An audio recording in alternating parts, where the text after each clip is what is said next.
Kaninang alas 10 ng gabi, huling namataan itong sentro ni Bagyong Carina sa layong 545 kilometers silangan ng Kasiguran, Aurora. Isa pa rin itong tropical storm at napanatili ito ang kanyang lakas at may bugso or may hangin sa gitna na umaabot sa 65 kilometers per hour at pagbugso na umaabot sa 80 kilometers per hour. Patuloy yung paggalaw nito northwestward sa bilis na 20 kilometers per hour. At makikita natin dito sa ating latest satellite images na itong mga kaulapan na nakakaapekto sa malaking bahagi ng ating bansa ay ang patuloy na epekto ng southwest monsoon o yung hanging habagat na hinahatak o pinapaibayo ni Bagyong Carina. Makikita rin natin dito sa ating images itong si Tropical Depression na dating si Butchoy nung nasa loob pa ito ng ating PAR ay nasa labas na ng ating area of monitoring at wala na itong direktang epekto sa anumang bahagi ng ating bansa. At ito naman yung ating track and intensity forecast para kay Bagyong Carina. Inaasahan natin na for the next 24 hours, magpapatuloy yung generally northwestward na paggalaw na nasabing bagyo. At sa bukas, araw ng linggo or sa gabi ng Sunday, inaasahan natin yung location na ni Carina ay nasa layong 495 kilometers silangan ng Tuguegarao City sa Cagayan. 24 hours after that, sa araw naman ng Lunes, gabi ng Lunes, yung location nito, 390 kilometers silangan ng Basco, Batanes. Magpapatuloy yung generally northward or north-northwestward na paggalaw ng bagyo patungo dito sa northern boundary ng ating Philippine Area of Responsibility. So by Tuesday ng gabi, nasahan na natin yung location nito ay nasa layong 440 kilometers northeast ng Itbayat, Batanes. 24 hours after that, sa gabi ng Wednesday next week, inasahan na natin na posible na itong nasa labas ng ating Philippine Area of Responsibility, 640 kilometers north-northeast ng Itbayat, Batanes. At ano nga ba ang ating inaasahang mga magiging epekto nitong si Bagyong Carina sa ating bansa?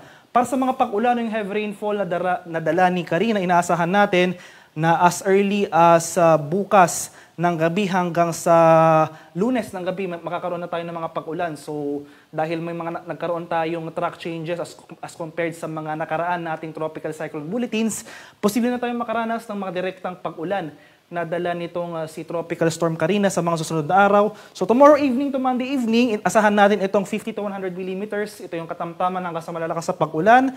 Dito sa northeastern portion ng mainland Cagayan at sa eastern portion ng Babuyan Islands. Pagsapit naman ng Monday evening hanggang Tuesday evening, mababawasan yung mga pag-ulan sa areas na ito at makakaranas rin tayo ng moderate to heavy rains sa bahagi naman ng Batanes at Babuyan Islands. At in addition sa mga direktang mga pag-ulan na dala ni Carina, inaasahan rin natin na dahil sa epekto nitong hanging habagat o southwest monsoon, nahatakin ni Bagyong Carina sa mga susunod na araw, posible rin tayong makaranas ng moderate to intense rains sa ilang bahagi ng western portion ng Luzon simula bukas hanggang sa araw ng Martes next week. Para sa karagdagang detalye ng mga areas na makakaranas ng pag-ulan na dala ng habagat, inaasahan natin na starting tomorrow, July 21, makakaranas tayo ng 50 to 100 millimeters, moderate to heavy rain sa areas ng Zambales, Bataan, at Kalayaan Islands. And starting Monday, July 22, mas lalakas pa yung mga pag-ulan na dala ng habagat at mas rarami rin yung mga areas na makakaranas ng mga malalakas na pag-ulan. Makakaranas tayo ng heavy to intense rains. So ito yung column na ito, 100 to 200 millimeters na pag-ulan na ating posibleng maranasan sa bahagi ng Occidental Mindoro, Zambales, Bataan, Benguet, sa bahagi ng Pangasinan at sa lalawigan ng La Union. Moderate to heavy rains naman ang ating mararanasan sa areas ng Abra, Cavite, Batangas, Northern Palawan at sa nalalabing bahagi ng Ilocos Region. Pagsapit naman ng Martes next week, July 23, magpapatuloy pa yung mga pag-ulan sa ilang bahagi ng ating bansa at mas rarami pa actually yung mga areas sa mga karanas ng mga pag-ulan na dala ng habagat. Magpapatuloy itong heavy to intense rains. Inuulit ko po sa mga areas ng Occidental Mindoro, Zambales, Bataan, Benguet, Pangasinan at La Union. Katamtaman hanggang sa malalakas sa pag-ulan naman ang ating mararanasan dito sa Metro Manila, Northern Palawan, Cavite, Batangas, Tarlac, Pampanga, Bulacan, Abra at sa nalalabing bahagi ng Ilocos Region. So for this forecast period, inaasahan rin natin sa nalalabing bahagi ng Luzon at itong western section ng Visayas, makakaranas rin tayo ng maulap na panahon na may mga kalat-kalat na pag-ulan, pagkulog at pagkilat na dala ng habagat. So sa mga nabanggit ko lugar kanina, mag-ingat po tayo, patuloy tayong maging handa at alerto sa mga banta ng pagbaha at pagguho ng lupa, lalong-lalo na kung tuloy-tuloy ang pag-ulan na mararanasan.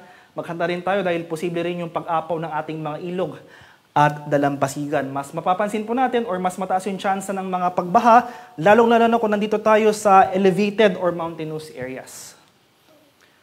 At sa mga malalakas naman na hangin o yung severe winds na dala nitong si Bagyong Karina, sa usa ngayon wala pa nakataas sa tropical cyclone wind signal sa anumang bahagi ng ating bansa given yung distance nitong track ni Bagyong Karina. So, pero di natin tinatanggal yung posibilidad na magtaas tayo ng wind signal number 1 sa ilang areas ng ating bansa, particular na dito sa extreme northern Luzon at sa northeastern portion ng mainland Cagayan. So, posible tayong magtaas ng wind signal number 1 sa mga lugar na ito, possibly tomorrow or on Monday. So, magdedepende po yan sa magiging, kung makakaroon man tayo ng significant track changes nitong si Bagyong Karina.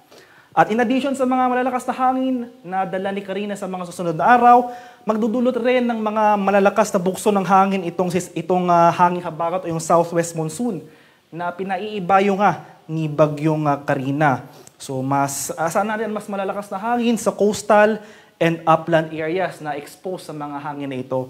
So starting tomorrow, July 21, asahan natin ang mga malalakas na bugso ng hangin sa area ng Kalayaan Islands. Mas marami pa yung mga area sa makakaranas ng malalakas na bugso ng hangin na dala ng habagat starting Monday. So asahan natin dito sa Zambales, Bataan, dito sa Metro Manila, Calabarzon, Mimaropa, Bicol Region at Western Visayas. Pagsapit naman ng Tuesday, asahan natin yung mga malalakas na bugso ng hangin na dala ng habagat sa areas ng Ilocos Region. Magpapatuloy dito sa Zambales, Bataan, Aurora. Makakaranas rin tayo ng mga malalakas na bugso ng hangin dito sa Metro Manila, Calabarzon, Mimaropa, buong Kabikulan at Western Visayas. At sa kalagayan naman nating karagatan, sa kasalukuyan, wala pa rin nakataas na gale warning sa anumang baybay na ating kapuluan. Pero iba yung pag-ingat pa rin sa ating mga kababayan na maglalayag, particular na dito sa western section ng Luzon, sa seaboards rin ng Visayas at buong Mindanao, dahil posible pa rin tayong makaranas dyan ng katamtaman hanggang sa maalong karagatan. Dulot yan ang pinagsamang epekto nitong si Bagyong Karina at ng southwest monsoon yung habagat na pinapairal nito. At para naman sa karagdagan detalye ng track and intensity forecast ni Bagyong Karina, inaasahan natin na magpapatuloy yung generally northwestward o pahilagang kanluran na galaw ni Karina hanggang bukas. At pagsapit naman ng Martes next week, bahagya makiiba yung paggalaw nito. Generally northwestward or northward or pahilaga. Magpapatuloy yan hanggang Martes. So makikita natin dito sa ating track image, posible itong makalabas ng ating Philippine Area of Responsibility by Wednesday next week. So yan ay sa July 24. And after exit ng ating Philippine Area of Responsibility, magpapatuloy ang paggalaw nito papalayo sa ating bansa. Ito ay liliko pa northwestward naman starting on Wednesday at posible nitong mahagip itong mga isla sa Ryukyu Archipelago. Inasahan rin natin na habang papalayo itong si Karina sa ating bansa, ay patuloy yung pag-intensify or yung paglakas nito. So, posible nitong makamit ang severe tropical storm category by Monday, July 22. And further intensification is not ruled out. So, posible rin itong makamit ang typhoon category by Martes next week, July 23. So, rapid intensification, hindi natin tinatanggal yung posibilidad during this forecast period. So, makikita natin dito sa ating track image, mananatiling malayo itong si Bagyong Karina sa ating bansa. Gayunpaman, hindi natin tinatanggal yung posibilidad na magtaas tayo ng wind signal number 1 sa mga susunod na araw sa ilang areas ng extreme northern Luzon. At maghanda rin tayo sa mga epekto, yung mga pag-ulan at malalakas na hangin na dala ng southwest monsoon o yung hangin habagat na hinahatak nitong si Bagyong Karina.